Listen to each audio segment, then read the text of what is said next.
আসসালামু আলাইকুম। আশা করি যে যেখান থেকে ভিডিওটি দেখছেন সকলে ভালো আছেন, সুস্থ আছেন। আমি ফিজিও আশরাফুল আলম। সময়ের ফাঁকে ফাঁকে একটি বই পড়ার চেষ্টা করি এবং ভাবছি যে এই বইটি থেকে আপনাদের সাথে প্রতিনিয়ত কিছু কিছু গল্প আপনাদের সাথে শেয়ার করব। আপনারা তো নানা ধরনের ফানি ভিডিও এবং একেবারে তুচ্ছ তাচ্ছিল্য গুজব দিয়ে সময় পার করে ফেলেন মোবাইলে। তো এই গল্পগুলো খুবই সুন্দর এবং শিক্ষণীয়। আশা করি আপনাদের জীবনে অবশ্যই কোনো না কোনো ভালো একটি দিক বয়ে আনবে। তো গল্পটি আমি পড়ছি, আশা করি আপনি পাশে থাকবেন পুরো গল্পটি জুড়ে। হযরত সুলাইমান বিন দাউদ আলাইহিস সালাম নিয়মিত সকালবেলা হাঁটিতে হাঁটিতে নগরীর বিত্তবান ও বিশিষ্ট ব্যক্তিবর্গের সঙ্গে সাক্ষাৎ করিতেন।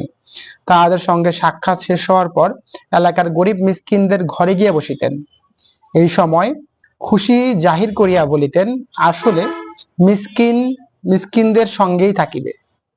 গল্পটিতে আপনি কি বুঝতে পারলেন? কমেন্টে জানাবেন।